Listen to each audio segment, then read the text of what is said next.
우리에게 하나님을 믿게 하시고 하나님을 알아갈 수 있는 시간을 주셔서 감사합니다.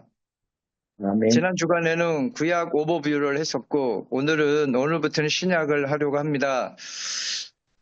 예수 그리스도에 대해서 좀 더 알아가기를 원하는데 성령님 역사하여 주셔서 우리 마음을 열어주시고 오늘 1시간 반 동안 복음서를 잘 배울 수 있는 시간이 되게 해 주시옵소서. 네. 줌 송출이 원활하게 잘 이루어지게 해주시고 또 현장 강의도 은혜롭게 잘 진행되게 해 주시옵소서. 아멘. 예수님 이름으로 기도합니다. 아멘. 아멘. 신약의 구조는 이렇게 되어 있습니다. 시대를 예수 시대, 선교 시대 1, 2로 전에는 나눴다가 그냥 이렇게 연도별로 한번 나눠봤습니다. 자, 퀴즈를 한번 내볼까요? 복음서 중에 제일 먼저 기록된 성경이 뭘까요?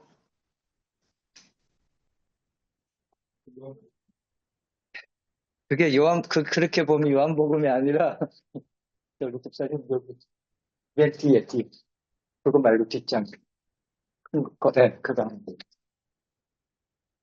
야, 그거 구약인데? 아, 구약이면 구약. 그냥 여기 있어요.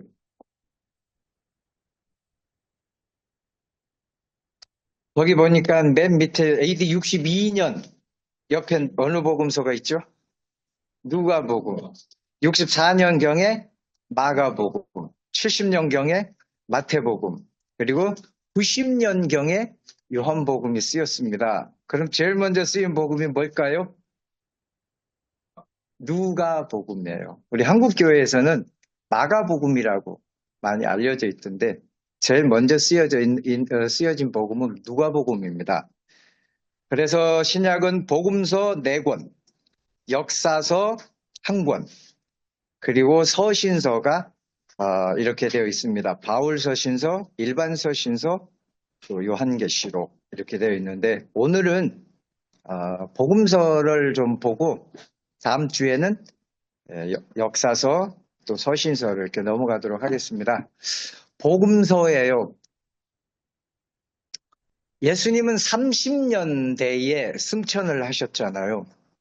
그리고 약 30년이 지나서 복음서가 기록이 되었습니다. 당시에는 문서 선교가 효과적이지는 않았습니다. 왜냐하면 이때가 세종대왕 시대보다 1000년이나 앞선 시대예요. 그러니까 우리나 그들이나 뭐 글자나 문자나 종이가 익숙하지 않았습니다.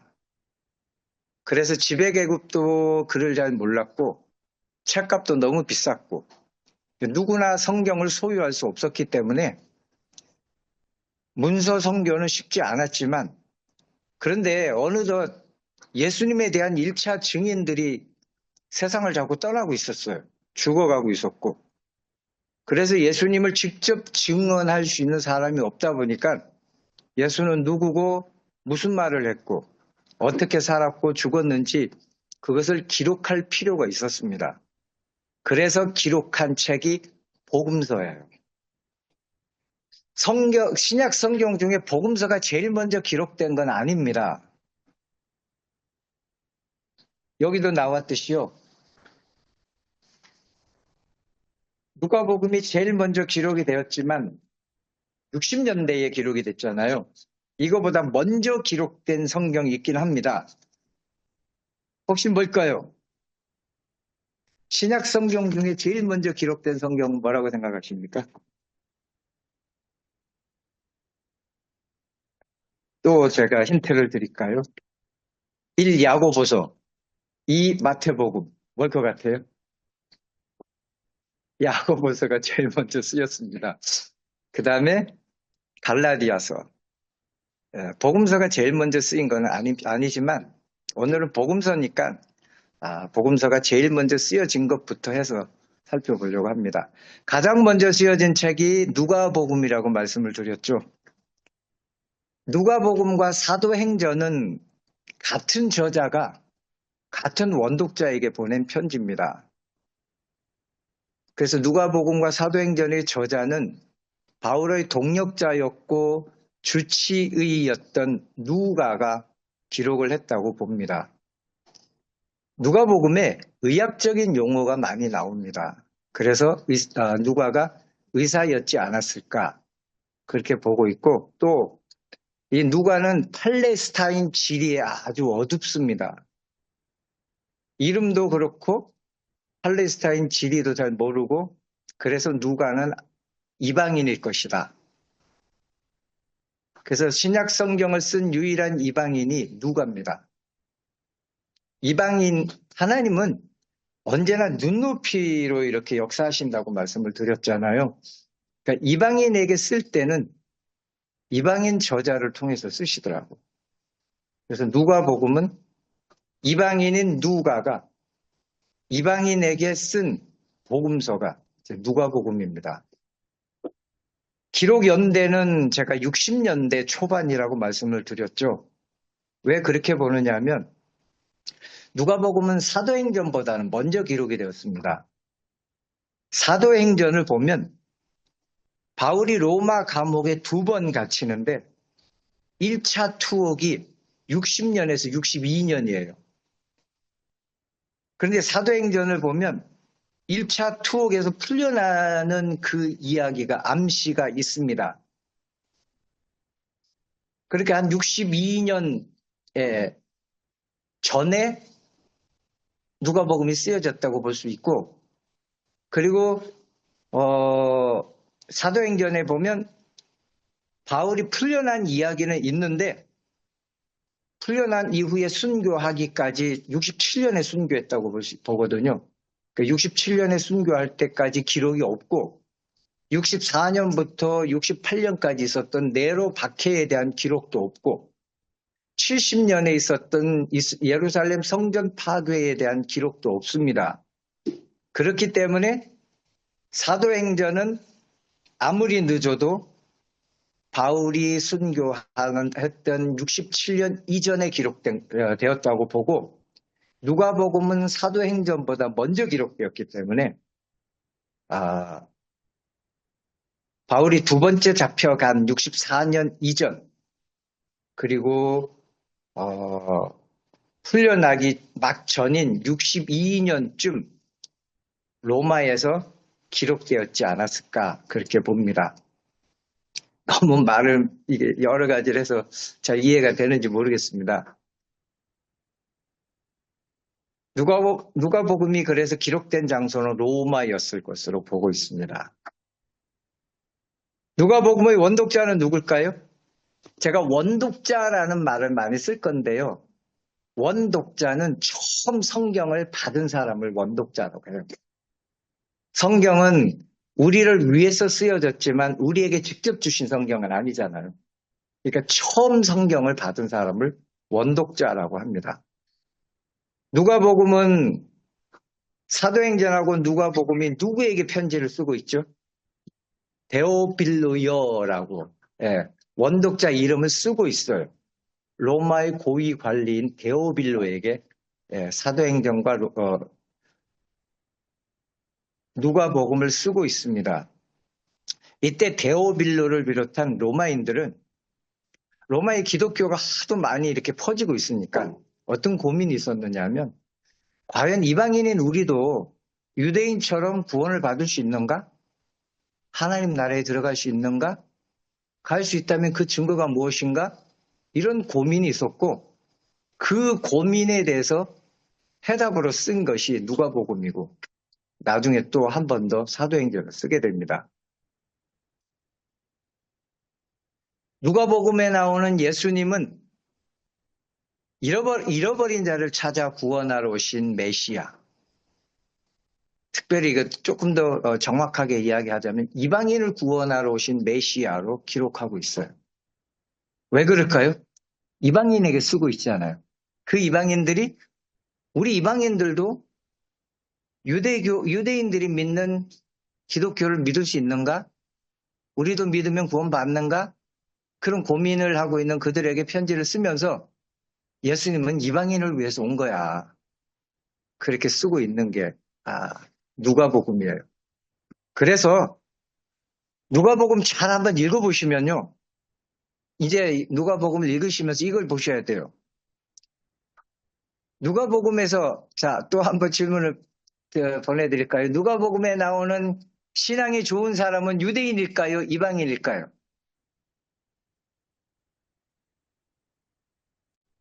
누가복음 누구에게 쓰였다 그랬죠? 이방인에게. 자, 그러면 누가복음에 나오는 신앙이 좋은 사람은 이방인일까요? 유대인일까요?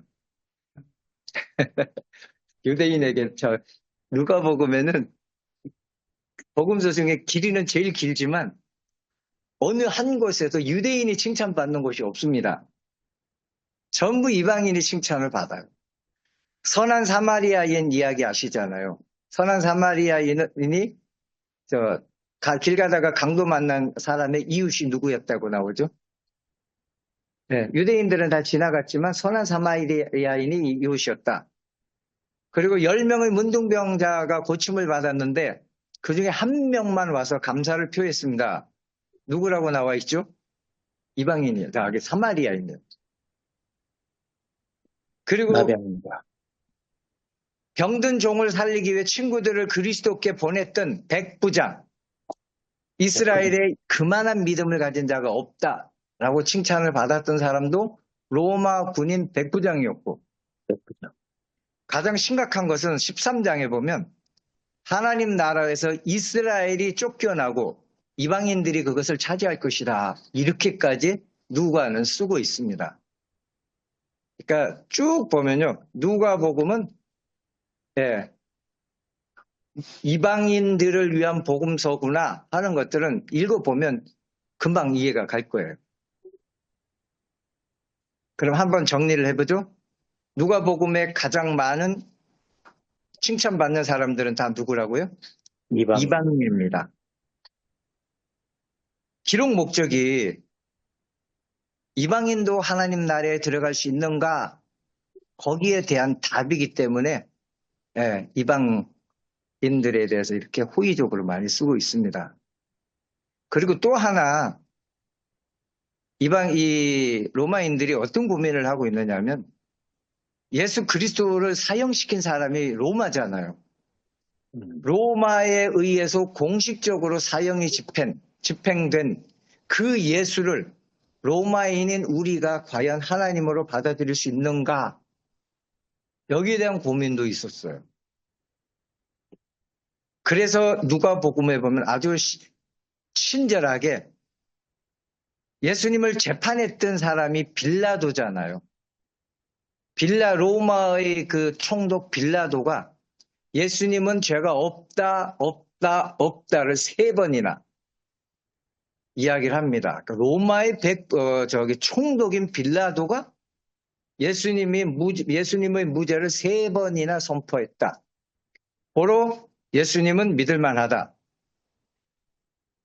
그리고 실제로 사형을 집행했던 백부장도 예수님을 뭐라고 이야기했죠? 그는 진실로 의로운 자였다라고 이야기하잖아요.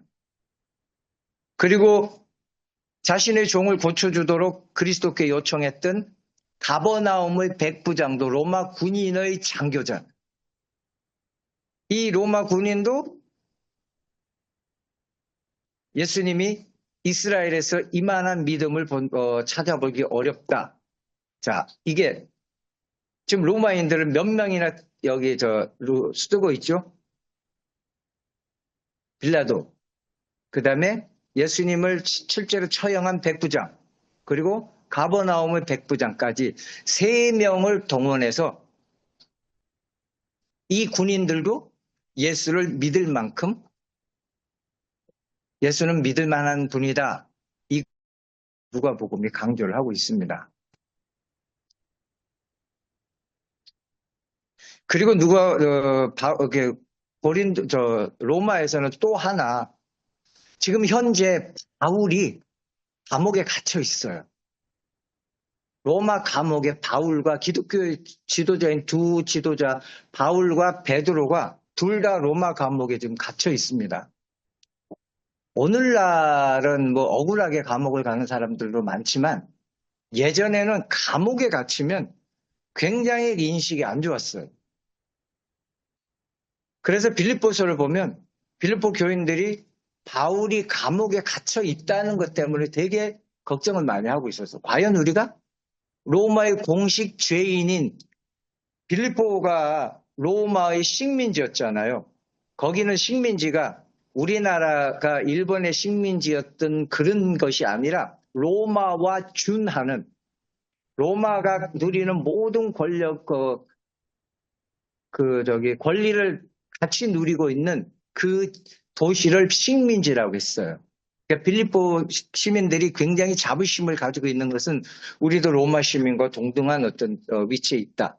근데 그런 그들이 로마의 공식 죄인인 바울을 우리가 믿어야 하나? 이런 의문이 있었던 것처럼 로마에서는 기독교의 두 지도자인 바울과 베드로가 지금 로마의 그 공식 죄인이 되어서 갇혀 있어요. 그럼 우리가 그들이 전하는 기독교를 믿어야 하는가? 다음 주에 하겠지만요. 그래서 누가복음에는 이제 예수 그리스도를 변증하고 있고 사도행전을 보면 앞부분에는 베드로를 변증하고 있고 뒷부분에는 바울을 변증하고 있어요. 어떻게 변증하는지 알아요? 누가복음에 쓴 예수 그리스도하고 사도행전 13장까지 베드로가 똑같은 이적을 행하고 똑같은 설교를 하고 똑같은 삶을 살았다. 이렇게 기록하고 있고 13장 이후에 바울도 예수님과 똑같은 설교를 했고 예수님이 행한 이적도 바울도 행했고 바울도 예수님과 똑같이 살았다. 고로 베드로도 바울도 믿을만하고 베드로와 바울이 전한 기독교를 우리가 믿을만하다. 이렇게 쓴 것이 누가복음하고 사도행전이에요. 너무 인간적으로 들어가나요? 근데 이해는 가시겠죠? 네, 왜 쓰여졌는가 하는 것.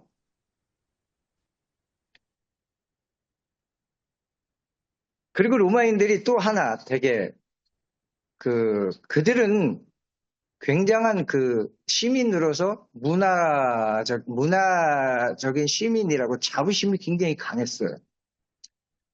이런 세계 최고의 시민인 로마 시민이 저 시골을 팔레스타인 촌뜨기들이 믿는 기독교를 과연 우리가 믿을 만한가? 그런 고민도 있었습니다. 그래서 누가는 의도적으로 남자와 여자를 아주 평행, 패러렐리즘이라고 하는데 똑같은 분량으로 똑같은 위치로 쓰고 있어요. 처음부터 끝까지.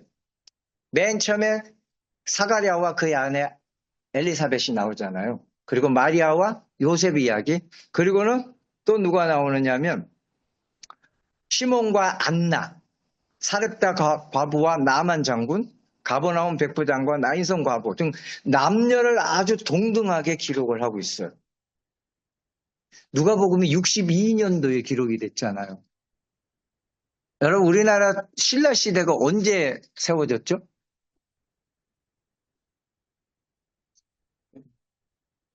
거의 뭐 그 시점에 세워졌잖아요. 그죠? 예. 네. 그러니까 우리나라는 박역거세가 알아서 태어난 그런 신화 속에 살고 있을 때에 이미 누가는 기독교를 기록하면서 남녀가 아주 평등한 동등한 위치로 기록할 만큼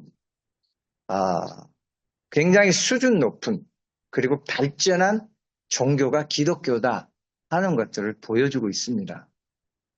지금도 이슬람권은 여자들의 인권이 남자들보다 훨씬 많이 떨어져 있잖아요. 그죠? 우리나라는 어떤가요? 우리나라는 여자가 남자보다, 홍지기님, 여자의 권위가 남자보다 우리나라는 좀 높잖아. 그죠? 우리나라는 역전이 됐는데.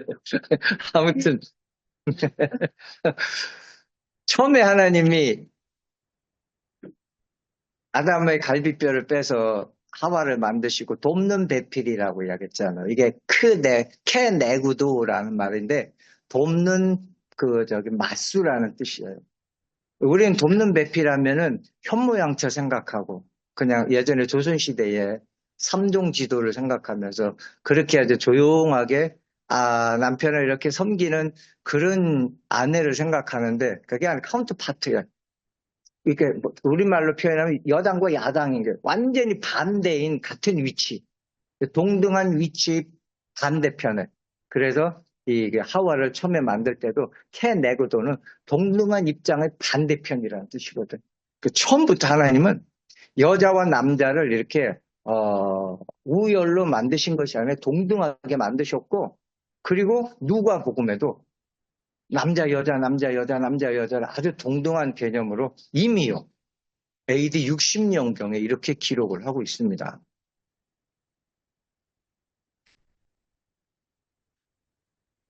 이게 누가복음이에요.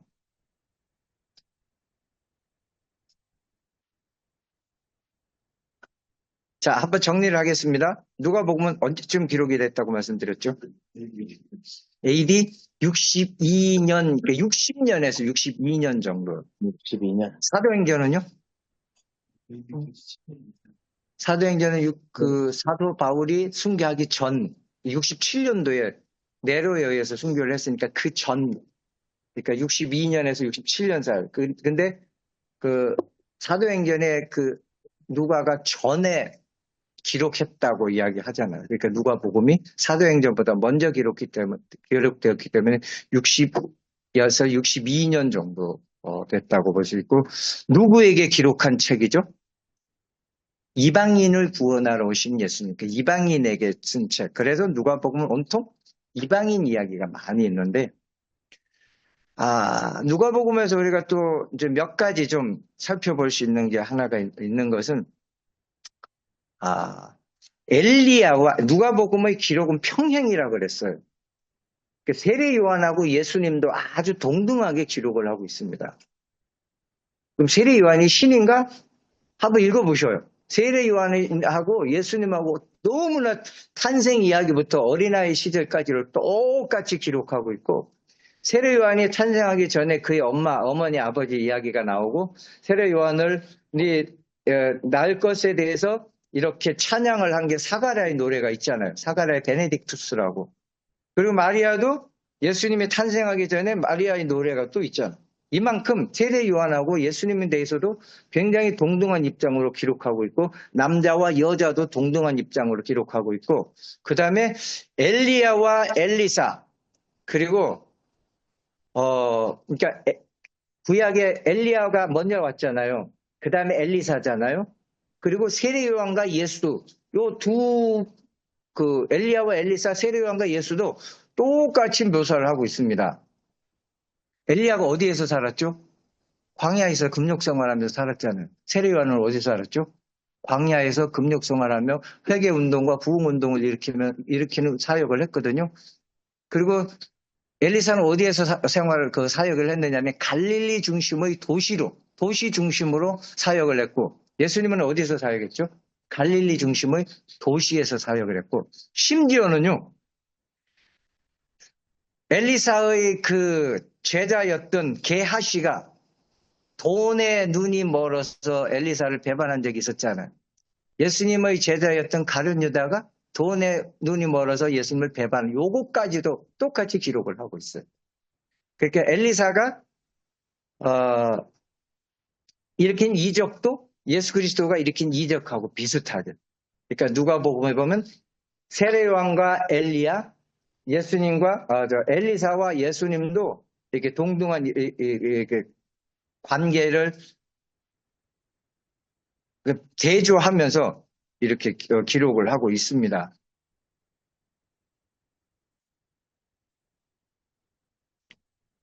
누가복음 정리가 되셨으면 넘어가겠습니다. 밑에 한번 읽어보죠. 누가복음의 원독자는 누군가요? 이 표를 한번 보시죠. 이방인, 로마의 고위관리인 데오빌로. 상황은 전 제국으로 복음의 확장, 유대교와의 충돌, 로마의 핍박. 자, 목적은 뭐죠? 복음의 내용, 기독교의 변증, 바울의 사도권 변증. 요거는 사도행전에 나온다고 해야겠죠. 누가복음에서 보여주는 예수는 잃어버린 자를 찾으러 오신 인간 예수. 자, 그 다음에 넘어가서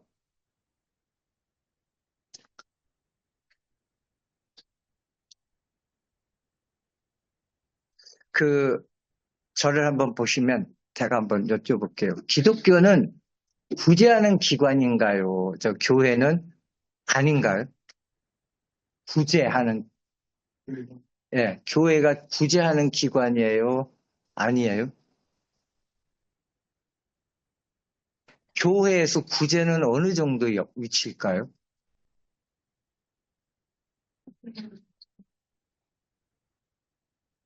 누가복음을 보면 교회는 구제단체예요.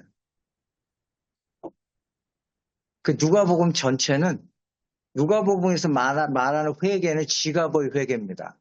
지갑을 열어라. 당시에 로마는 금권 사회였잖아요. 모든 게 돈으로. 벨릭스나 사도행전에 나오는 벨릭스하고 두루실라 나올 때 벨릭스도 돈으로 총독을 샀던 사람이거든요. 돈이면 다 되는 거예요. 그래서 이 로마의 누가가 복음서를 쓰면서 회개는 뭘 회개냐? 재정에 대한 회개, 지갑의 회개. 그리고 굉장히 부자들, 있는 자들에게 가난한 자를 도와라, 구제해라. 이 이야기가 누가복음에서 굉장히 중요한 역할을 나오고 심지어는요. 세례 요한이 회개의 열매로 언급한 제쿠트가 있어요. 본인은 세례 요한이 이야기하는 게 나오잖아요. 옷을 두 벌인 자는 한 벌을 주고 더 이상 착복하지 말고 이런 이야기를 하는데 제쿠트라는 말이 이게 뭐냐면은 긍휼을 주는 구제라는 뜻이에요. 당시에는 구제를 하면 죄도 용서받고 구원도 받는다고 생각을 했어요. 그래가지고 이들이 사실은 그래서 구제를 많이 했는데 예수님도 누가복음에서 이 제쿠트라는 구제를 인정을 하는 것을 보면 이게 하나님 나라에 있어서 예수님의 가르침에 있어서 구제가 얼마나 중요한가 하는 것들을 보여줄 수 있는데요. 아무튼 누가복음은 로마에 가난한 자들 많이 도와라. 지갑을 열어라. 이게 구제가 아주 굉장히 중요한 위치를 차지하고 있습니다. 그리고 또 누가복음에 보면 재미있는 표현이 하나 있는데 모두가 잠든 한밤중에 찾아와 떡을 빌려달라고 조르는 그 이야기 나오죠. 근데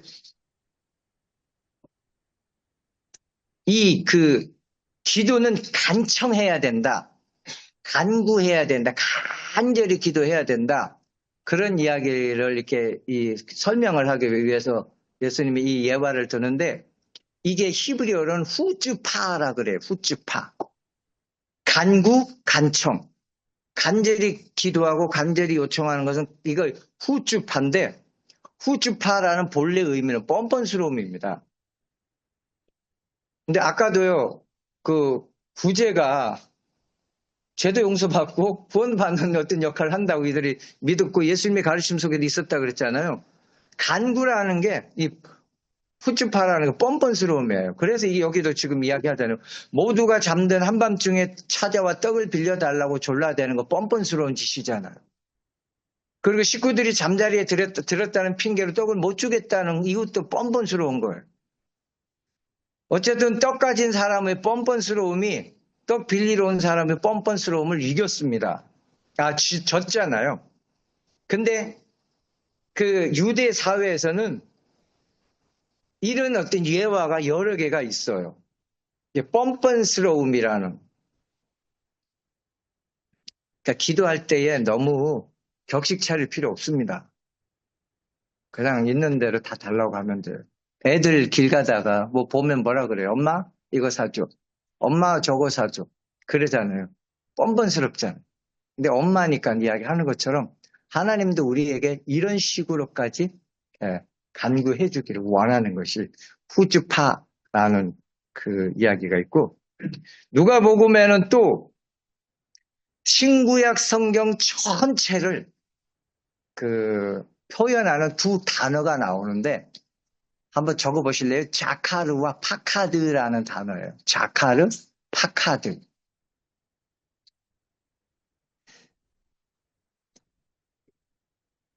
신약에 혹시 구약 읽으시면서 여호와의 날이라는 거 읽어보셨죠? 야훼의 날, 그 날. 못 들어보셨나요?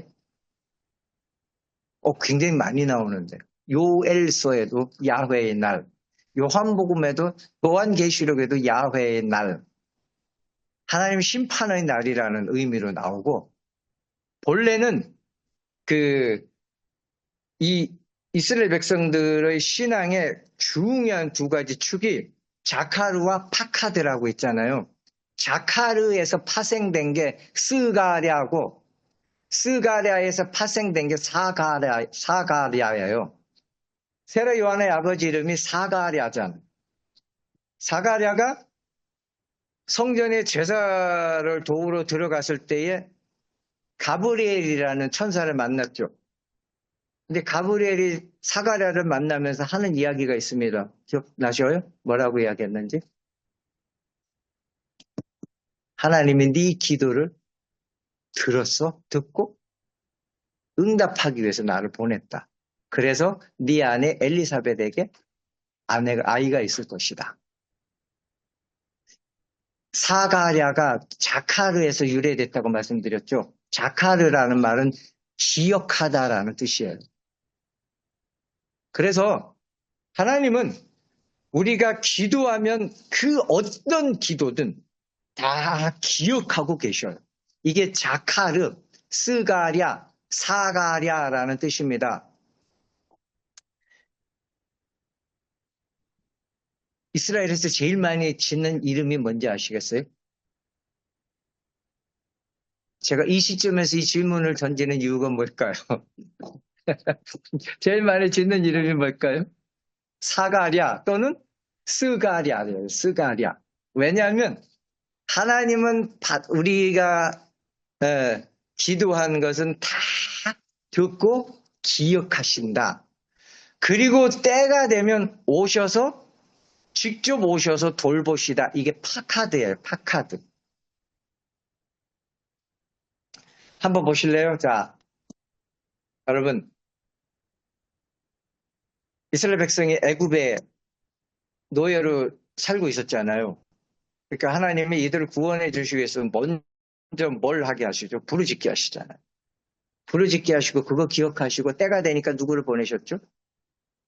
모세를 보내면서 같이 오셨잖아요.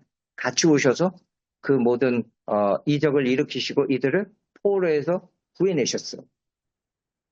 그리고 처녀 때부터 불임이었던 사라, 아브라함에게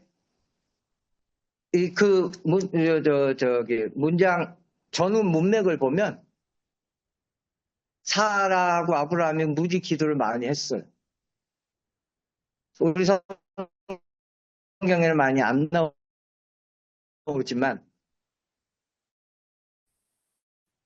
그래서 그게 방문을 하셨고 그래서 뭘 주셨죠? 아이를 주신 거예요. 자, 백성들이 예수 그리스도가 오기를 굉장히 많이 기도했잖아요. 그거 기억하시던 하나님이 때가 되시니 때가 참에 이야기 나오잖아요. 누구를 보냈죠? 예수님을 보내셨고.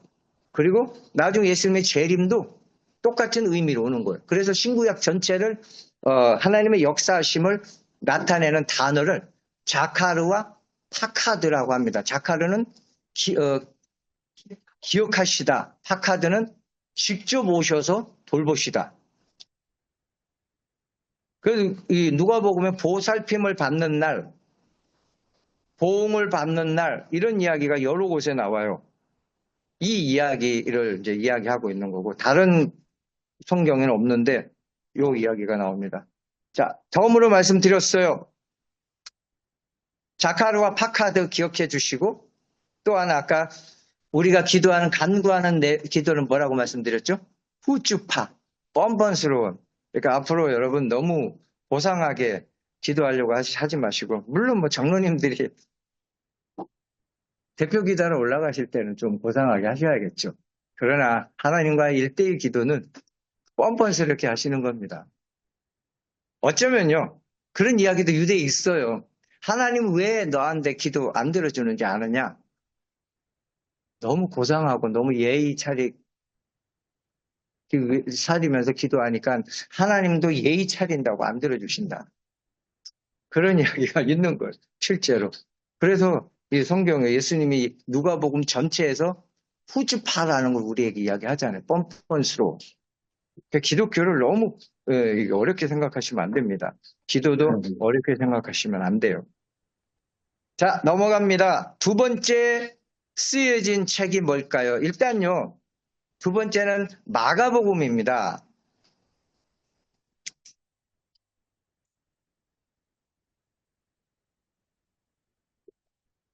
왜 마가복음이 두 번째 쓰였을까요? 마가복음은 네로 황제의 박해에 고통을 겪고 있는 그리스도인들에게 얘들아 힘내라 하고 격려하기 위해서 쓰여진 책이 마가복음이기 때문입니다. 네로 황제의 박해는 64년에서 68년까지 있었거든요. 마태복음은 70년대에 쓰여졌으니까 마가복음은 64년에서 68년 사이에 쓰여졌고 68년에 이제 네로가 자살을 했다 그러니까 그 사이에 쓰여진 책이라고 봅니다.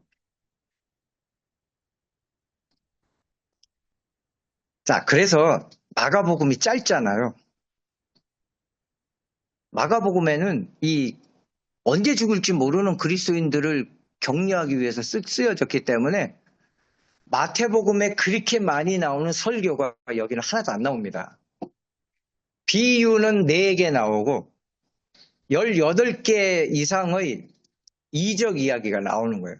참아라. 그러면 이런 것을 경험하게 될 것이다. 조금 더 견뎌라. 그럼 이런 이적을 경험할 것이다.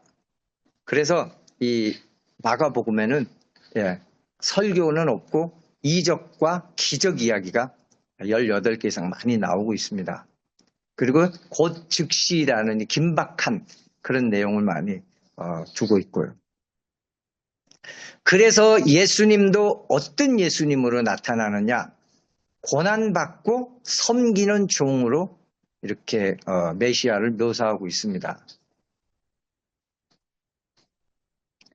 네로 박해가 언제 있었다고 말씀드렸죠?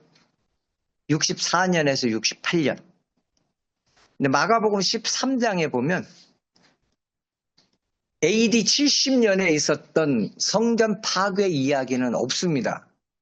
그러니까 적어도 마가복음은 AD 70년 이전에 기록이 됐고 네로 박해 시기인 64년에서 68년 그때 내용이 있으니까 64년에서 70년 이전에 기록된 책으로 이렇게 보고 있습니다. 독자가 로마에 있는 그리스도인이라는 것이 성경에 보면 쫙 깔려 있어요. 라틴어를 많이 쓰고 있습니다.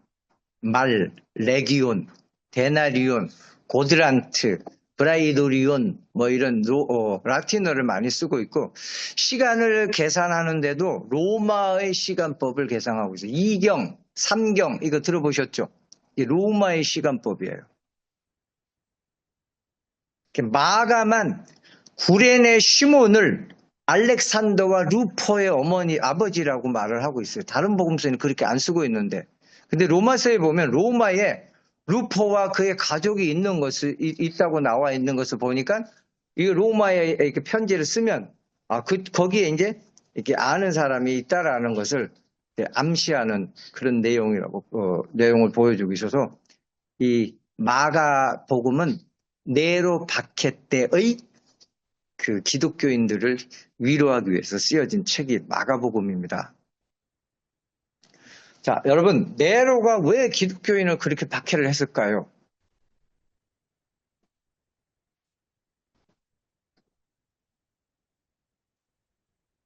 로마에서 황제 중에 기독교인을 가장 심하게 박해한 황제가 3명 있어요.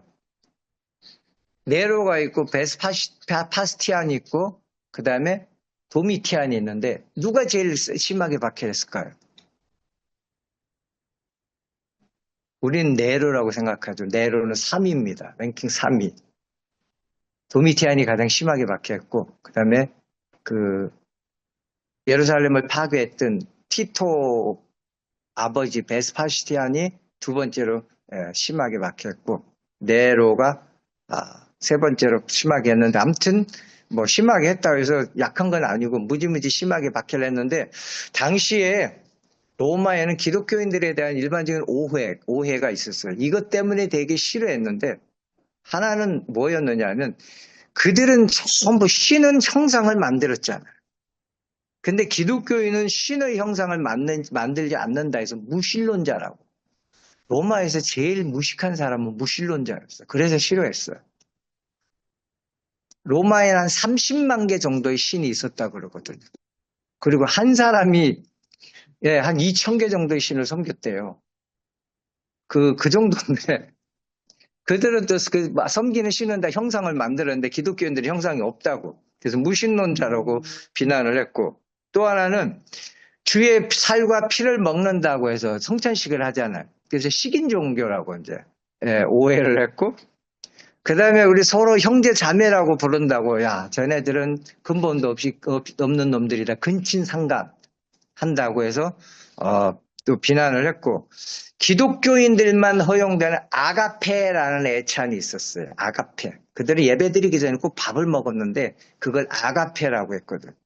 근데 고린도 전서에 보면 그 부자들은 일찍 와서 먹어버리고 가난한 자들은 퇴근하고 오면 밥을 다 먹어버리고 없는 거야. 그러니까 이제 막 싸우게 되고 그러니까 바울이 야 밥은 집에서 먹고 오고 여기 와서 기념만 하자.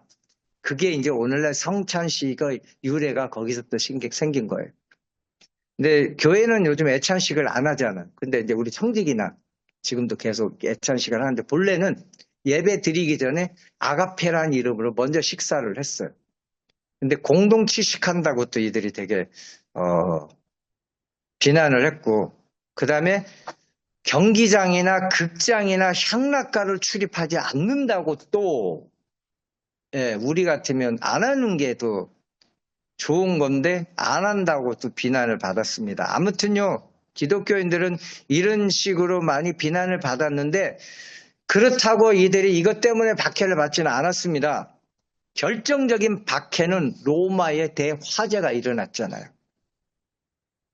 14개 중에 11개 구역, 그러니까 14개 중에 11개 구역이 완전히 불타 없어버리는 그런 화재가 일어났고 네로가 그때 이제 혹시 고린도에 가보셨나요, 여러분? 고린도 운하가 있잖아요. 그 네로가 시작을 했잖아요. 아마 그런 이야기도 있더라고요. 굉장히 멋있잖아요, 그죠? 그때 네로가 거기 가 있다가 화재 때문에 이제 뭐 급거 귀국을 했다 그런 이야기도 있는데 어쨌든 네로가 와서 창고에 있는 양곡을 배급하고 또 소실된 집도 다시 지어주고 로마를 굉장히 다시 이렇게 재건하려고 애를 썼는데 시민들은 네로에게 굉장히 냉담한 거예요.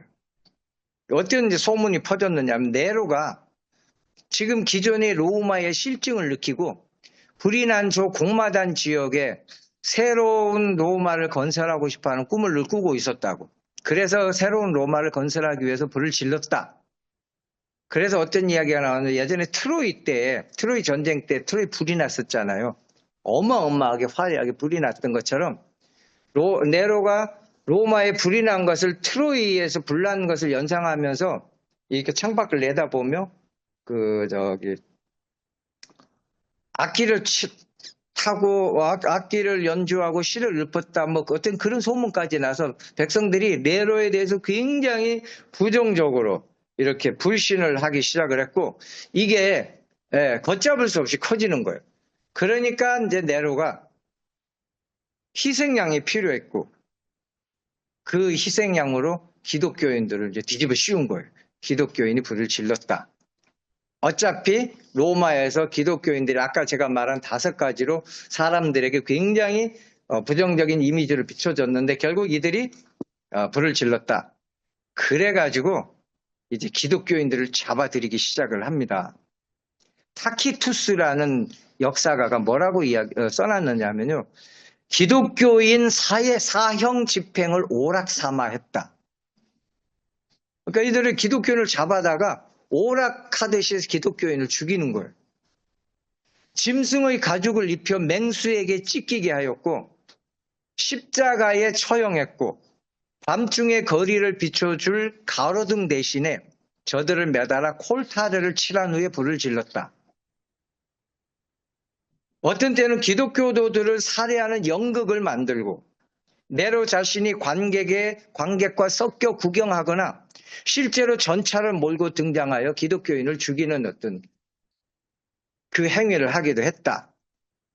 이게 붙잡히면 뭐 죽는데 그냥 죽는 것이 아니라 이렇게 잔인하게 죽으니까 어쩔 수 없이 기독교인들은 다 지하로 들어가게 됐고 그래서 유명한 뭐가 나오죠? 카타콤이 그때 이제 나오기 시작한 거예요. 자, 이렇게 이제 네로의 박해 하에 고통을 겪고 있는 그 그리스도인들에게 마가 복음을 써서 이제 위로하는 책이 마가복음입니다. 마가복음에서 이제 마가가 강조하는 것이 예수는 네로같이 폭력을 휘두르는 왕이 아니라 섬기는 왕이고 오히려 사람을 죽이는 것이 아니라 많은 사람을 위해서 대신 죽어주러 온 메시아다. 그리고 예수는 너희들처럼 동일하게 가족의 배신을 당했고 고난을 당했고 죽임을 당하신 분이다. 그래서 예수는 믿을만하다. 그들의 눈높이에 맞춰서 예수님을 소개하고 있습니다. 그런데 왜 우리는 예수를 이렇게 고난을 겪어야 되느냐? 예수님도 고난을 겪은 것처럼 예수를 믿는 데는 고난이 따를 수밖에 없다. 그러나 오래 지나지 않을 것이고 끝까지 견디는 자는 구원을 얻을 것이다. 네로 박해가 길지 않았잖아요. 4년밖에 안 지났잖아요. 그래서 지금은 고난 중에 있지만 소망을 가지고 흔들림 없이 신앙생활을 했으면 좋겠다. 이것을 설명하기 위해서 이제 마가복음을 썼습니다. 근데 마가복음을 잘 읽어보면요. 되게 재밌는 내용이 나와요. 마가복음은 6번의 뱃길 여행, 6번의 육지 길 여행, 그리고 6번의 죽음 준비, 또 6번의 배도할 준비 이런 것을 6번씩 이렇게 맨 전반 마가복음이 이제 16장까지 있잖아요. 8장까지 전반부에는 6번의 뱃길 여행에 대해서 기록하고 있으면서 뭘 강조를 하느냐면 제자들의 믿음 없음을 책망하고 있는 거예요. 자, 여러분 보셔요. 지금 로마 감옥에 누가 갇혀 있죠? 베드로라는 감히 쳐다보기 어려운 훌륭한 그 제자가 갇혀 있잖아요. 근데 이 베드로도 처음에는 예수님께 맨날 뭐 했다고요? 책망받을 만큼 믿음이 없었다. 그리고 너희들처럼 배도하고 그런 일을 했던 게 베드로였다. 그리고 후반부에는요. 6번의 육지 길 이야기를 하면서 그런데 이 제자들이 고난을 통해서 믿음이 자라나는 내용을 기록하고 있는 거예요. 그래서 저 제자들이 너희들처럼 믿음 없이 흔들렸지만 고난을 통해서 믿음이 세워지고 그 제자로 이렇게 양육되어 가는 과정을 보여주면서 너희도 지금은 고난스럽지만 제자들처럼 이 고난을 잘 이기면 좋은 신앙인이 될 것이다. 그렇게 이야기하다가 나중에 마지막에 예수님의 6번의 죽음 준비 그리고 6번의 배도 준비에 대한 기록을 하면서 어차피 하나님의 구원 역사는 일어난다. 힘들더라도 순종하면서 구원 하나님의 사역에 동참할 것이냐? 아니면 배도하면서 억지로 동참할 것이냐? 선택해라. 이런 내용도 나와요.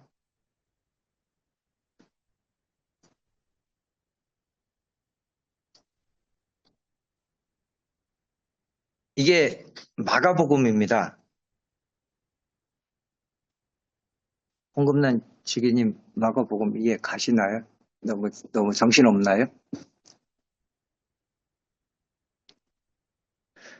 마가복음을 통해서 아까 제가 누가복음을 통해서 좀 히브리어 용어 몇 개를 알려드렸잖아요.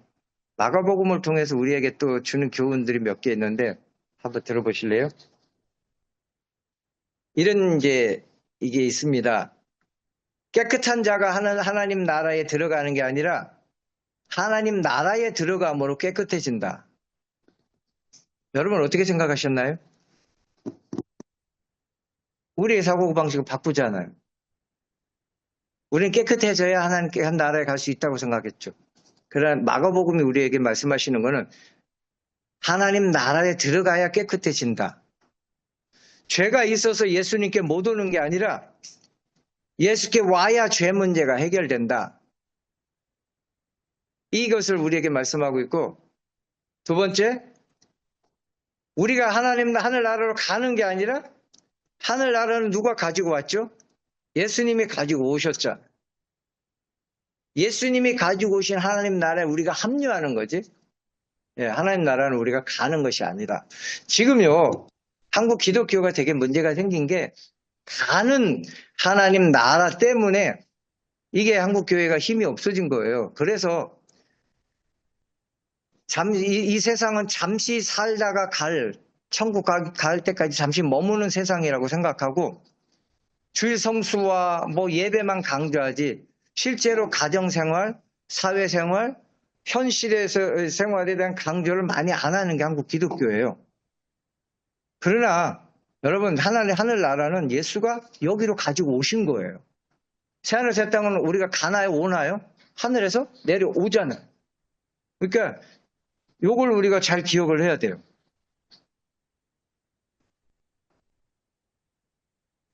그리고 마가복음에는 다른 복음서하고 다르게 제자들의 연약한 모습을 의도적으로 드러냅니다.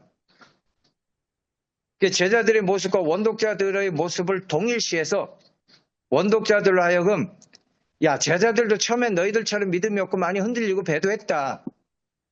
그러나 나중에 예수로 인해서 고난을 통해서 베드로처럼 야고보처럼 순교할 수 있는 멋진 신앙인으로 거듭났다.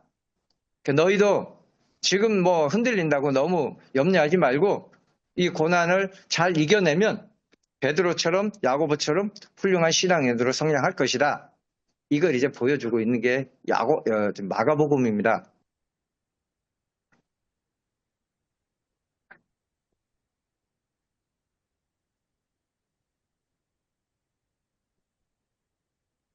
마태복음으로 가겠습니다. 기지개를 한번 펴실래요? 세 번째 기록된 책이 마태복음이에요. 홍금난 지기는 언제부터 예수 믿으셨어요?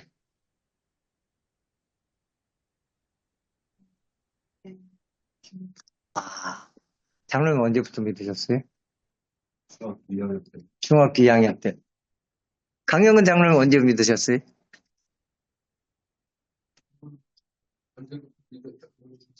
교회는 언제부터 다니셨어요?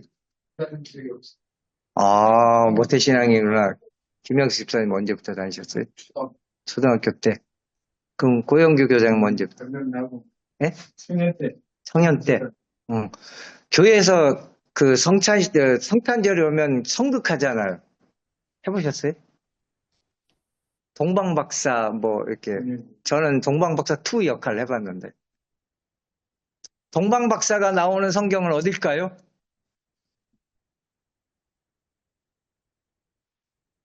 이제 들어가려고 하는 마태복음입니다. 동방박사가 들고 온 그 예물이 황금과 유향과 몰약이죠. 누구에게 드리는 예물이죠? 황금과 유향과 몰약은 고대 근동은 왕에게 드리는 예물이에요. 그럼 예수님이 무엇으로 탄생했다고요? 왕으로 오셨다고. 그래서 동방에서부터 별을 보고 왕에게 경배하러 오신 거예요. 이게 마태복음은 왕으로 오신 예수님을 이야기하고 있습니다. 마가복음은 아까 뭐였죠? 섬기러 오신 예수님, 다른 말로 종으로 오신 예수님. 그리고 누가복음은요? 이방인을 섬기러, 이방인을 구원하러 오신 인간으로 온 예수를 이야기하고 있고, 마태복음은 왕으로 오신 예수님입니다. 저자는 마태입니다. 세관 마태, 세리 마태. 원독자는 유대인이고, 어떤 유대인이냐? AD 70년에 로마에 의해서 예루살렘 성전이 무너지고 예루살렘 성이 무너지고 이스라엘이 이제 망하고 전 세계로 흩어졌잖아요. 그때에 이 이스라엘 백성들에게는 두 가지 불패 신화가 있었어요. 하나는 다윗 왕국은 무너지지 않는다. 또 하나는 예루살렘 성전은 무너지지 않는다. 근데 다윗 왕국이 무너졌고 예루살렘 성전이 무너져 버렸어. 그러니까 이들에게는 정신적인 공황 상태가 오는 거예요. 그때에 마태가 아니다, 그럴 필요가 없다라고 쓴 책이 마태복음이에요. 예수가 하나님 나라를 우리 가운데 가져왔다. 예수가 성전이다. 예수가 다윗의 후손으로 온 왕이다. 이걸 강조하고 나라는 없어져도 상관없다. 예수가 하나님 나라를 가지고 오셨다. 그러니 우리가 혼란해 할 필요 없다. 그분이 바로 유대인의 왕이다. 이걸 강조하는 게 마태복음입니다. 마태복음 1장에는 뭘로 시작하죠? 족보로 시작하잖아요. 그 당시에 평민이나 천민들은 족보가 없잖아요. 왕과 귀족과 선민들만 있는 게 족보죠. 출신과 혈통을 이야기하는데 예수는 누구의 자손이다라는 걸 보여주는 거죠. 아브라함과 다윗의 자손 예수 그리스도의 세계라. 아브라함의 자손이다. 창세기 14장에 보면 아브라함이 첫 히브리인이라고 나오잖아요. 그러니까 히브리인의 조상이 아브라함인데 그 예수는 누구의 후손이라고? 아브라함의 후손이다 라는 것은 예수는 유대인이다 하는 것을 이야기하고 또 아브라함과 다윗의 후손이다 할 때 다윗은 왕이잖아요. 왕족. 유다 지파. 그래서 다윗의 후손으로 온 왕이다 하는 것들을 보여주는 거예요. 이사야, 예레미야, 에스겔 이런 선지자들이 다윗의 후손에게서 메시아가 나올 것이다 라고 예언을 했잖아요. 그래서 다윗에게 약속하셨던 사무엘하 7장 14절에 하나님이 다윗에게는 너와 영원한 언약을 맺겠다. 그러니까 너와 맺은 언약은 깨지지 않겠다. 이 말씀에 따라서 다윗 왕국은 무너지지 않는다. 예루살렘 성전은 무너지지 않는다라는 불패 신화가 있었고 근데 이게 무너지니까 다들 공황 상태가 왔는데 마태가 다윗에게 약속했던 그 하나님의 왕국을 회복할 왕이 바로 예수다. 그러니 걱정하지 마라. 그게 마태복음이에요. 제5의 복음서라는 게 또 따로 하나 있는 거 혹시 아시나요?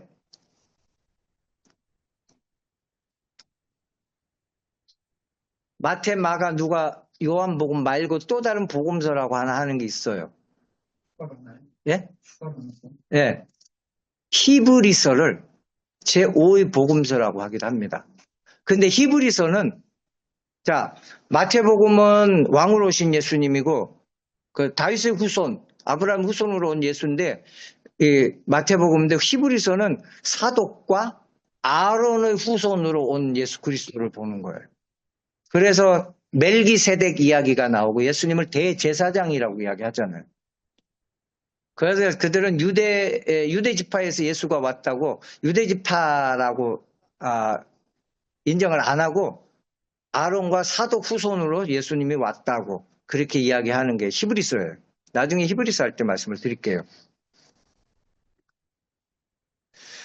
왜 14대요 14대요 14대라는 것은 14를 강조하잖아요. 이건 다윗을 이야기하는 거예요. 제가 여기 그림, 우리 한번 보셔요. 단톡방에 보면 화이트보드에 써놨던 걸 사진 찍어서 누가 사진 찍어서 제게 보내주시더라고. 그 화이트보드에 써놓은 거, 요거 한번 찾아보세요. 요거. 예. 요거 보면 맨 왼쪽에 게마트리아라고 나와 있죠. 게마트리아가 14는 다윗을 이야기하는데, 게마트리아는 뭐냐면, 여기 저 밑에 보면 알렙이라고 1 쓰여져 있는 거 보이시죠? 히브리 알파벳의 알렙은 1, 벳 2, 김멜은 3, 그 다음에 달렛은 4, 헷 5, 밥은 6, 이런 식으로 히브리 알파벳에는 이게 숫자가 매겨져 있어요. 그러니까 요한계시록의 666도 보면 네로 황제를 히브리어 알파벳 이게 글자 값으로 알파벳에 있는 글자 값을 다 합치면 666이에요.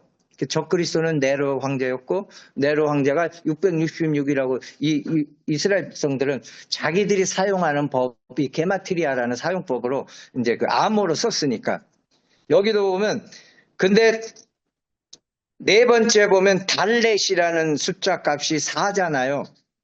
이렇게 위에 보면 14는 다윗, 밑에 이게 히브리어가 다비드라는 뜻인데 모음이 없고 자음만.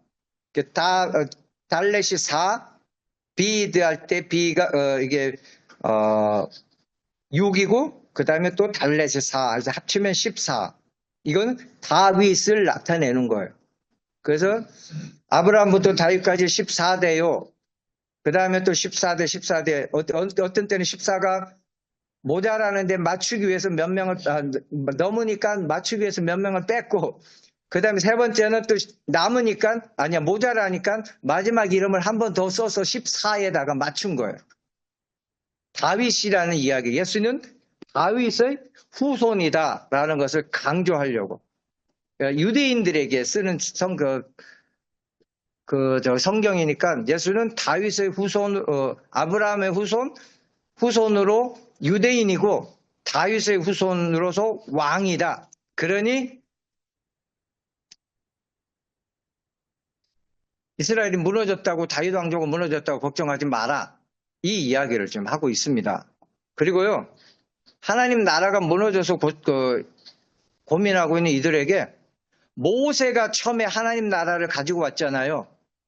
그래서 예수를 또 모세하고 똑같이 기록하고 있습니다. 자, 한번 보실래요? 거기 있죠? 옆에 나와 있잖아요. 모세 바로의 유아학살. 예수님은 헤롯의 유아학살. 그리고 모세도 40일 금식을 했는데 예수님도 40일 금식을 했고 모세가 산에서 율법을 받았는데 예수님도 산에서 율법을 재해석했죠. 산상수훈.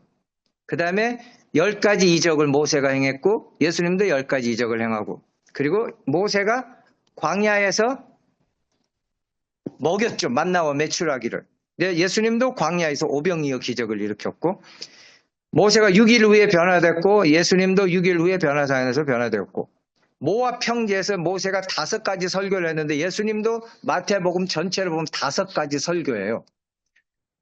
모세가 모든 설교를 끝내고 이 모든 말씀을 마친 후 이렇게 이야기를 했는데 예수님도 하나의 설교가 끝나면 예수께서 이 말씀을 마치신 후 그리고 또 하나의 설교가 끝나면 예수님께서 이 말씀을 마치신 후 유대인들에게는 모세가 하나님 나라를 가지고 왔는데 그 하나님 나라가 이제 무너졌다고 생각하니까 아니다. 예수님이 그 하나님 나라를 가지고 다시 왔다. 여기 10가지 이름은 모세는 10가지가 이제 외국왕한테 그래도 보이는데 네. 예수 10가지는 그것은 마태 전체에서 써져 있는 다른 복음서는 이적을 흩어놨는데 마가복음이 그 모아놨어. 마태복음. 예. 이게 모세하고 이게 보여주려고. 예. 이적을 한 곳에 모아서 10가지를. 모세하고 똑같이 기록한 거예요. 그러니까 이 유대인들이 하나님 나라가 무너졌다고 공황 상태 보니까 아니다. 모세가 가지고 온 하나님 나라는 예수가 다시 가지고 왔다. 걱정하지 마라. 그 이야기를 보이는 거고요.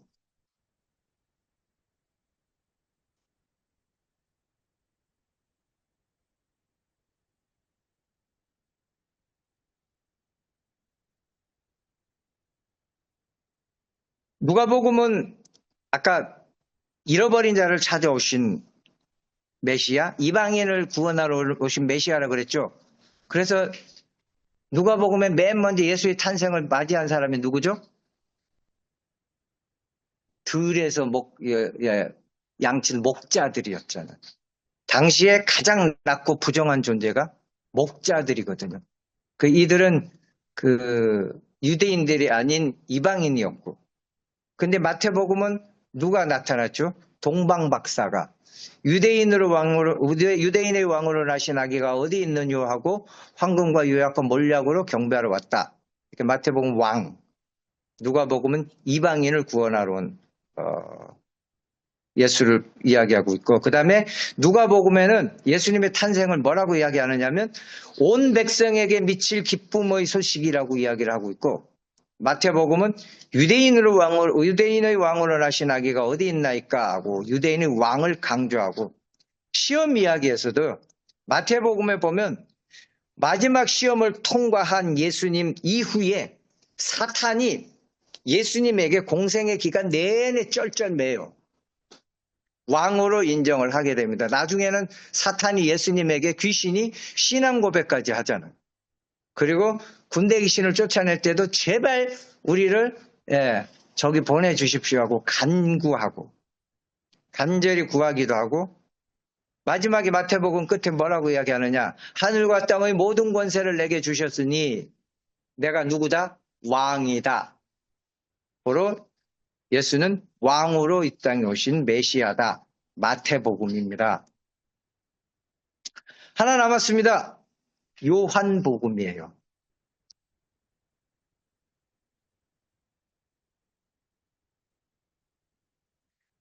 요한복음은 되게 좀 당시에 스토아 철학자들하고 이들을 설득하기 위해서 보낸 복음서기 때문에 좀 수준이 있습니다. 졸릴 수도 있어요.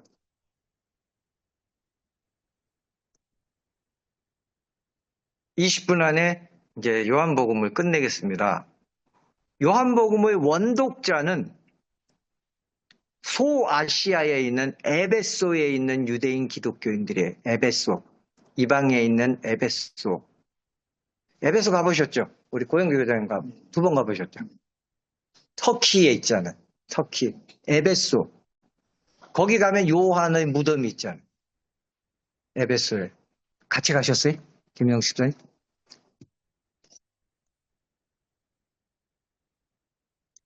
이 에베소의 교회에 헬라 철학과 영지주의라는 이단이 들어와서 교회를 많이 흔들어 놓고 있었어요.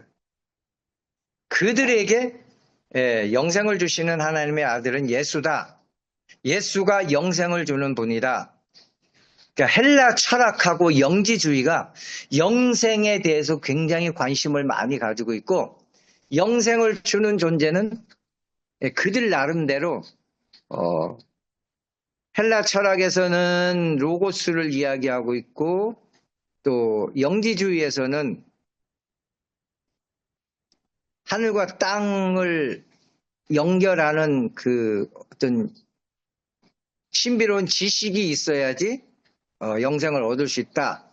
그런 이야기를 하는데,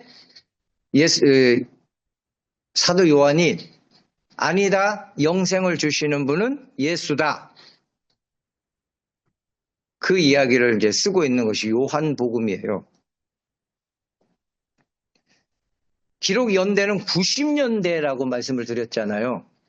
왜 90년대냐면 90년에 랍비 슈무엘이라는 사람이 유대인의 매일 기도문이라는 기도문을 작성을 했는데, 여기 10번째에 기독교인에 대한 저주 기도문이 나와요.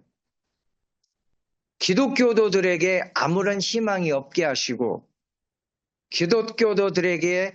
기독교인들이 한순간에 사라지게 하시고 그들의 이름을 생명책에서 제하여 버리소서. 이 슈무엘이라는 사람이 이런 기독교 저주 기도문이라는 것을 작성을 했습니다. 이때에 유대 사회를 하나로 묶는데 기독교인들이 최대의 걸림돌이라고 이제 생각하고 출교하기로 결정을 하는 거예요. 유대 사회에서 기독교인들을 출교시키자. 이 출교라는 말이 아까 랍비 슈무엘의 그 유대인의 매일 기도문에 나오면서 동시에 어디에 나오느냐? 요한복음에 나옵니다. 요한복음에만 나와요. 혹시 기억나시나요? 출교. 누구에게 출교를 하라고 했죠? 소경 바디메오를 고쳐주고, 야, 누가 너 고쳐줬느냐? 뭐, 그렇게 이야기하니까 그 부모가 누구든지 예수가 고쳤다라고 이야기하면 유대사회에서 출교하기로 결정을 이미 해놨기 때문에 뭐, 그 이야기가 나오잖아요. 출교라는 이야기가 요한복음에만 나오는데 출교라는 단어가 AD 90년 이후에 나온 단어였고 그래서 요한복음은 AD 90년 적어도 90년 이후에 기록되지 않았을까 그렇게 본다는 겁니다. 자, 요한복음은 좀 집중해서 잘 들어주셔야 돼요. 원독자가 어디에 있다고 말씀을 드렸죠? 에베소에 있는 기독교인인데 에베소에는 두 가지 사상이 이 교회를 흔들고 있었어요. 하나는 스토아 철학, 또 하나는 영지주의입니다. 스토아 철학은 우주의 보편적인 원리는 로고스라고 하잖아요. 로고스. 그래서 이 로고스를 찾아서 많이 헤매는 게 스토아 철학이잖아요. 근데 우주의 보편적인 원리가 로고스인데 이 당시에는 로고스가 무엇이냐? 물이다라고 생각을 한 거예요. 우주의 보편적인 원리는 로고스가 우주의 보편적인 원리인데 그 로고스가 뭐냐? 물이다. 물이 모든 우주 원리의 근원이다. 그렇게 본 거예요. 누구는 불로 보고 뭐 하는데 이 당시에 에베소에서는 물로 본 겁니다. 그래서 그리스 신화에 보면요. 제일 강한 신들은 뭘 다스리는 신들이죠? 물을 다스리잖아요. 제우스든 포세이돈이든. 왜냐하면 그 당시에 물이 모든 만물의 원리라고 생각하고 물을 다스리는 존재는 신이라고 생각했지 인간은 물을 어떻게 할 수가 없는 거예요. 그래서 그들에게 가장 강한 존재는 물을 다스리는 존재였고 자 이게 스토아 철학의 핵심이고 영지주의는 두 가지가 있습니다. 하나는 영은 선하고 육은 악하다. 그런데 선한 하나님이 어떻게 악한 육을 입고 오느냐. 그래서 예수를 하나님의 아들로 인정을 못하겠다. 이게 영지주의의 그 주장이었어요. 그럼 영지주의는 어떻게 구원을 받느냐? 하나님은 하늘에 계시고 인간은 땅에 있는데 땅에는 인간이 하늘로 가려면 하늘과 땅 사이에 7개의 층이 있는데 이게 플로레마라고 하는데 7개의 층을 자신들이 지배하고 있고 하늘에서 내려오는 어떤 신비한 영적 지식만이 그 잡신들을 이기고 7개의 하늘을 통과해서 그때야 비로소 구원을 받는다. 그렇게 이야기하면서 하늘과 땅에 영적인 지식으로 충만해야지 구원을 받는다. 이게 영지주의의 주장이었어요.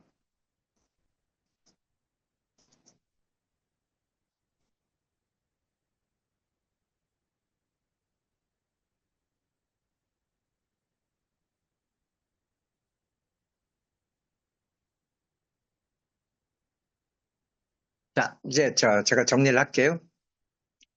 그래서 요한복음을 한번 보실래요? 요한복음 9절을 제가 또 올려드렸잖아요. 요한복음 9절을 한번 보셔요. 공유.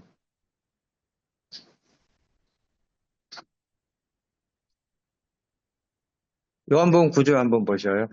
메노라 구조라고 말씀드렸고, 맨 가운데 뭐가 나오죠? 바다 위를 걸으신 예수님. 지금 요한복음 전체가 뭘 강조하기 위해서 이 전체를 이 메노라 구조로 만들었느냐면, 예수님이 바다 위를 걸으셨다. 바다를 지배하셨다. 물을 지배하셨다. 고로 예수님은 신이다. 하나님이다. 아까 말씀드렸죠. 스토아 학파에서 온 세상의 중심은 뭐라 그랬죠? 물이라 그랬잖아요. 이 물을 지배하는 존재는 인간이 아니라 신이라고 말씀드렸죠. 그러니까 사도 요한이 요한복음 가운데에 물을 걸으신, 바다 위를 걸으신 예수님을 이야기하면서 예수는 고로 뭐라고? 하나님이다, 신이다 하는 것들을 강조하고 있는 거예요. 스토아 학파들에게 그들의 주장에 맞서서. 그리고 보면 이 당시에는 요한복음이 쓰여질 때는 이 에베소 교회를 지배하고 있었던 그 사상은 스토아파가 강했던 것 같아요.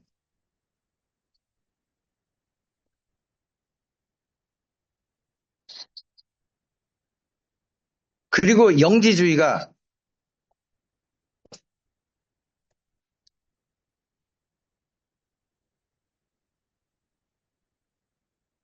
요한복음 3장 16절 한번 외워보실까요?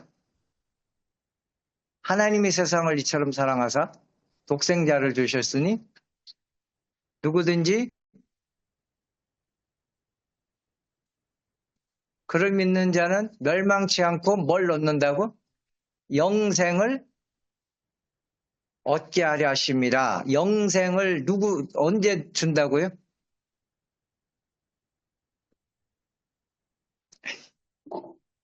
자, 여기 한번 보실래요?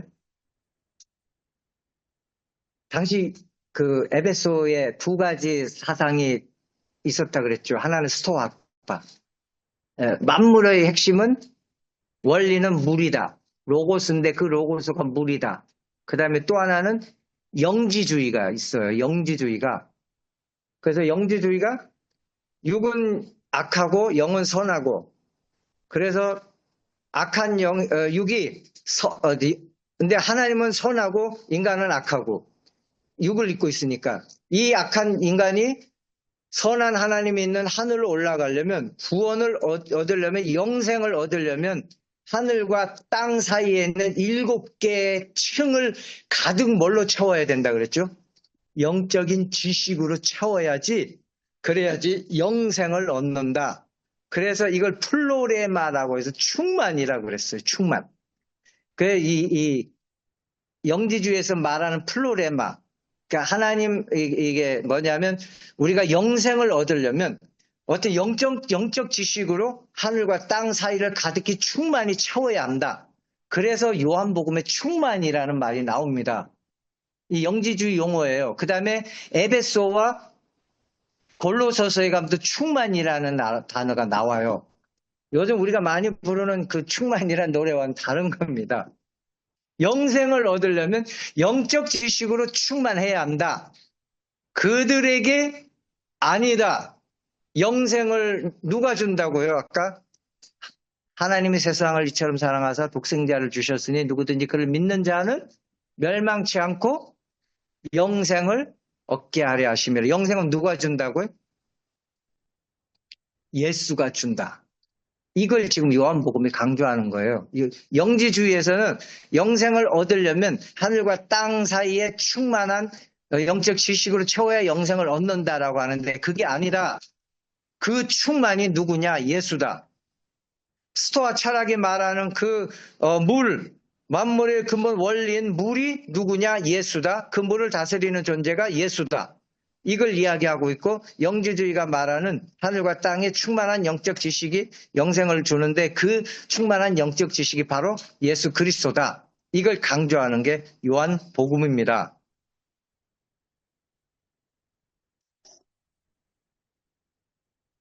특별한 지식이라고 그노시스라는 것이 그노시스가 지식이라는 말이다. 예. 그노시스가 거기서 영지주의가 나온 거예요. 영적 지식이라고.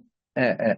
지식이 아니라 이제 믿음을 듣고 믿는다는 그러니까 그노시스가 지식이잖아요. 예. 그러니까 하늘과 땅에 있는 7개 층을 그 영적 지식으로 가득 채워야지 예, 구원 받는다. 그게 이제 플로레마라 충만이라는 말인데, 예, 그게 아니고 예수를 통해서 영생을 얻는다. 아, 네, 두 가지 학설이 있어요. 스토아과 예. 어떤 학설이고 스토아과가 옳은 학설 아니요. 둘 다 잘못됐죠. 말씀하신 예수가 영생을 주는 하늘과 지금 주한 예수가 그 당시에 헬라잖아요. 거기가. 그리스 로마 지역이잖아요. 그리스 로마 지역의 대표적인 철학이 스토아 학파인데, 스토아 학파들은 우주 만물의 모든 근원은 원리는 로고스라 그러잖아요. 로고스. 근원을 로고스라고 하는데 그 근원이 바로 로고스가 뭐냐? 물이다. 그러니까 물이 우주 만물의 근원이다. 라고 이야기를 하는데 그래서 그 우주 만물을 그 당시에 이제 신화에 보면은 강한 신들만이 그 물을 이렇게 통제하고 막 그렇게 했잖아요. 근데 이 요한이 스토아 학파들에게 말하는 그 물이 만물의 근원이라고 하는 그 물을 예수님이 통제를 했잖아요. 네, 물로 포도주도 만들고 물 위를 걷고. 그러니까 이거는 그들은 예수님이 그 육을 입고 오셨기 때문에 신이라고 인정을 안 했거든. 그 신을 인정하는 두 가지 그게 이제 이게 예수님은 신으로 이 땅에 오신 하나님의 신으로 온 인간이다. 하나님의 아들이다라는 걸 강조하기 위해서 메노라 구조로 이렇게 쓰면서 가운데 물을 다스리는 물을 걷는 이야기를 하는 것은 스토아 학파들이 이야기하는 물을 다스리는 존재가 너희가 신만이 물을 다스리는 존재라고 하고 있으니까 바로 예수가 그 물을 다스렸지 않느냐. 이걸 지금 보여주고 있는 거예요. 네. 영지주의 학파가 있었고 스토아 학파가 있었고 네, 네.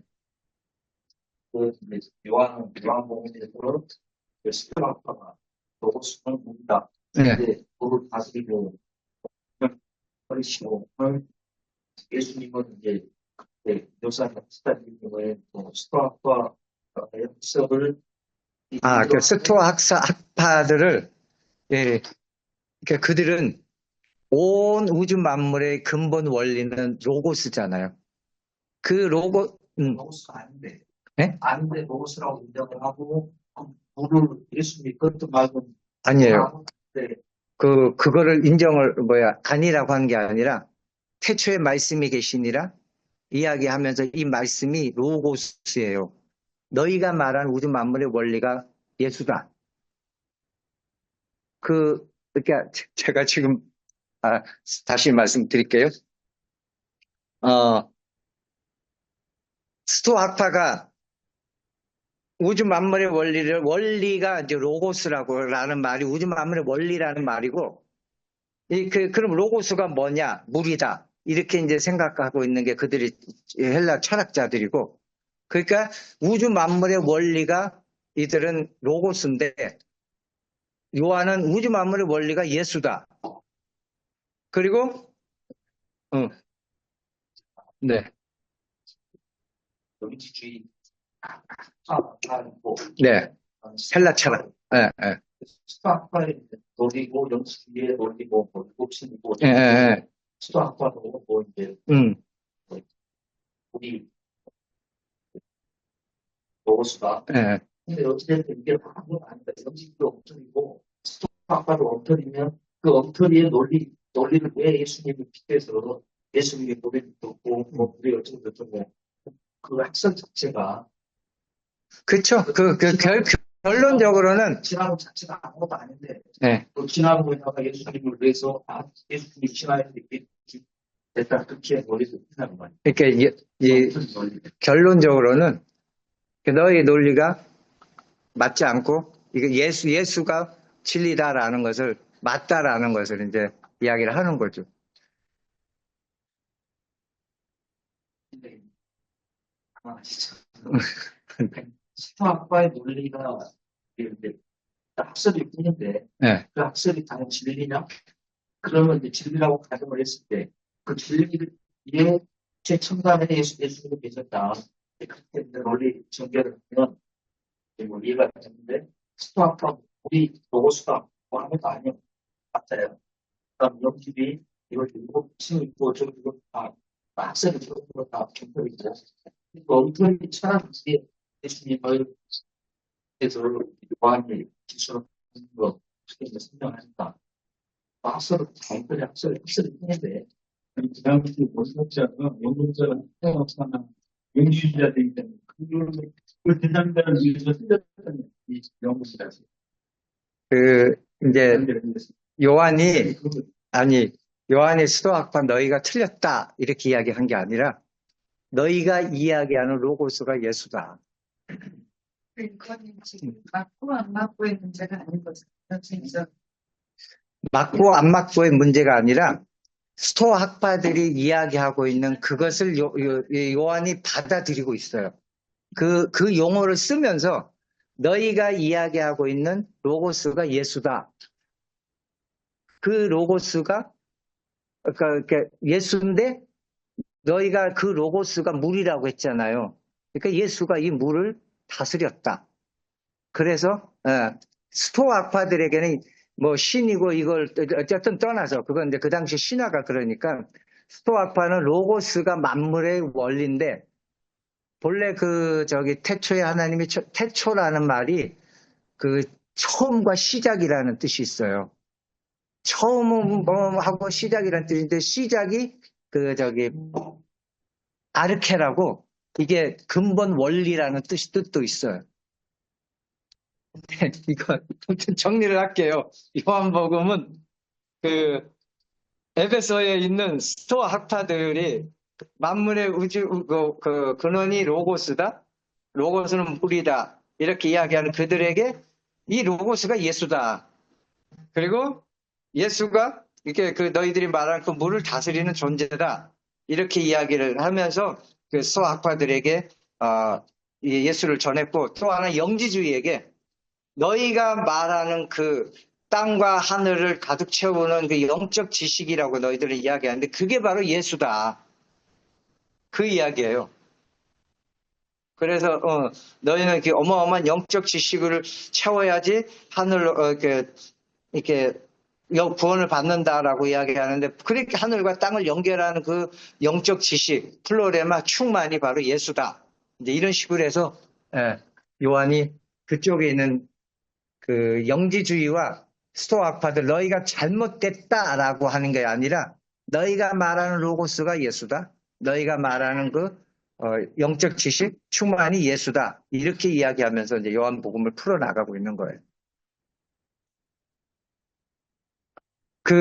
쉽게 얘기를 되게 원론적으로 얘기를 하자면 네. 두 학파에 대해서 입맛에 맞는 그렇죠. 네. 이거는 인정해 주는 거죠. 그렇죠. 너희가 틀렸다가 아니라 너희가 추구하는 로고스가 예수다.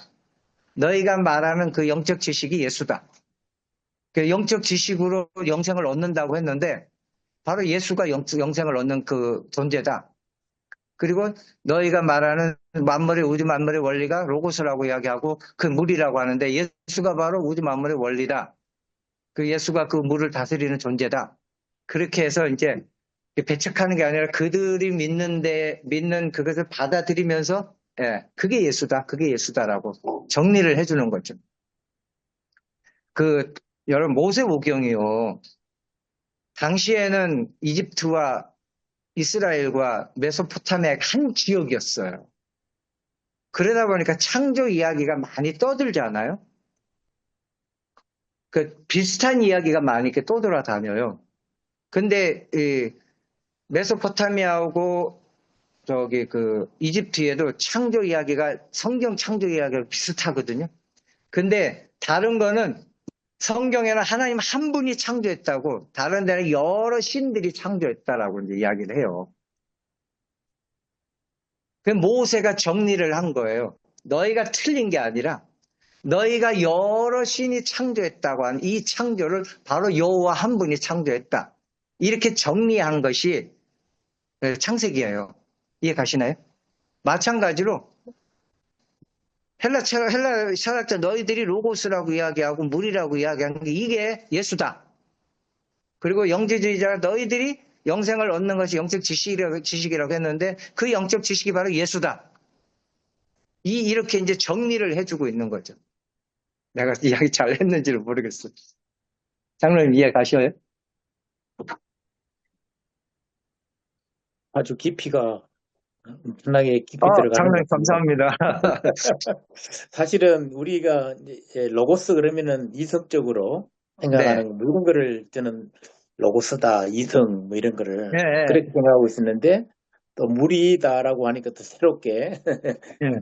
예, 또 물이 바로 예. 또 예수님이고 예, 아주 새로운 또 지식을 알게 되고 이때 보면은 그 영지주의 이런 것도 이단 이런 거하고 비슷한 거 아닙니까? 그러면은 영지주의가 이단이에요.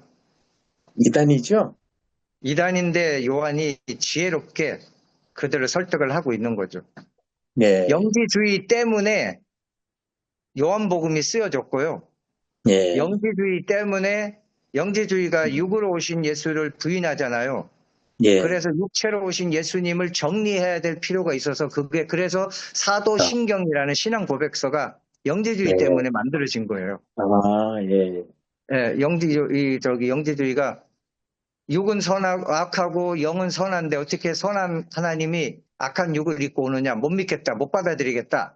예. 그렇게 하니까 그래서 이제 이 교회가 완전히 풍지박산이 났고, 그래서 성육신하신 예수님을 중심으로 성경이 쓰여져야 되겠고 또 신앙 고백이 필요하다. 그래가지고 요한복음이 쓰여졌고 그 다음에 이제 신앙 고백이 세워진 거예요.